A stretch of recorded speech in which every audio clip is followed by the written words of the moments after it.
Kami buat berdasarkan apa yang kami nak makan. Macam mana saya ambil maklum daripada feedback orang ramai lah, yang kata selalu dapat murtabak daging, murtabak bawang lah, murtabak kentang lah, tak dapat bezakan ayam dengan daging lah. Jadi saya buat macam mana saya sendiri nak makan. Macam mana sebelum ni, sebelum saya berniaga murtabak pun selalu saya beli murtabak orang. Jadi terkena macam tu. Jadi dari situ idea kami untuk olah jadi cara kami yang membuatkan orang lebih puas hati lah.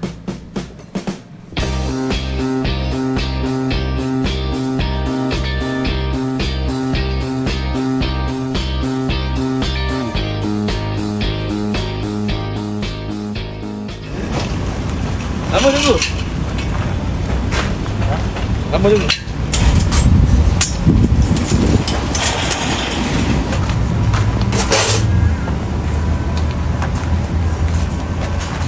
Assalamualaikum warahmatullahi wabarakatuh. Nama saya Ashraf. Saya adalah pemilik untuk murtabak Anak Abah, ataupun kami ada kedai yang beroperasi di Kota Warisan bernama Roti Canai Anak Abah. So untuk tahun ni kami ada di Bazar Keep Mall dan Keep Mall Kota Warisan, dan juga Cyberjaya di Street Mall. So untuk bulan puasa ni kami lebih fokus kepada murtabak lah, sebab biasanya memang bulan puasa ni permintaan untuk murtabak ni memang tinggi. Murtabak kami ni resepi daripada abah kami sendiri yang diturunkan untuk anak-anak dia lah.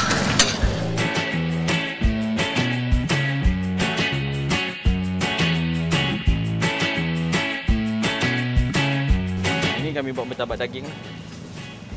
Macam ni boleh tengok nanti kami.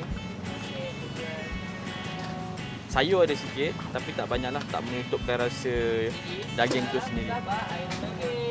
Telur pun sekadar cukup rasa je.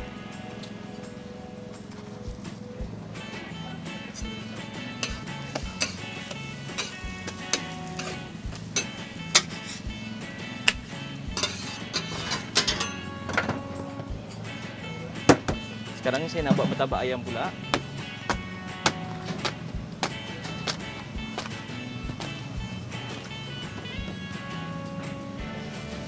Tepung yang besar atas kuali. Ini isi ayam kami.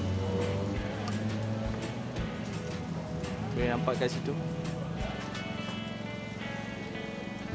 Ini isi ayam dan sayur sikit lah, untuk rasa ada sikit kompleks, rasa yang kompleks daripada kubis, manis kubis, ada sikit kentang, ada sikit carrot, dan selebihnya tu isi ayam. Daging rebus sendiri bang, timbang kilo punya. Singgah mari bang. Ya kan, singgah murtabak.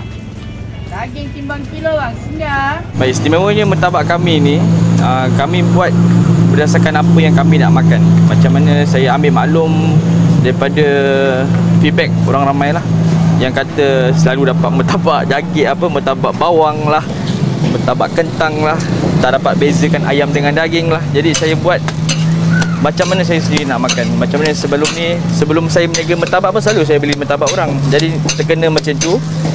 Jadi dari situ idea kami untuk olah jadi cara kami yang membuatkan orang lebih puas hati lah. Macam daging kami rebus sendiri. Dan kami tak pakai daging kisar, 100% kami tak pakai daging kisar. Kami rebus sendiri. Isi ayam kami pakai isi ayam. Itu yang membuatkan rasa setiap gigitan tu ada daging dan ayam.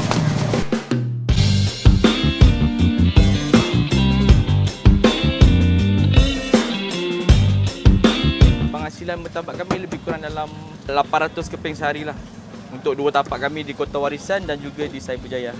Kepada para penonton, saya menjemput anda untuk merasai sendiri kenikmatan murtabak Anak Abah yang beroperasi di Kota Warisan dan juga di Street Mall Cyberjaya. Kami beroperasi sepanjang bulan puasa ni sehingga 2 hari sebelum raya. Jadi jangan lepaskan peluang untuk datang dan menikmati sendiri, rasakan murtabak Anak Abah.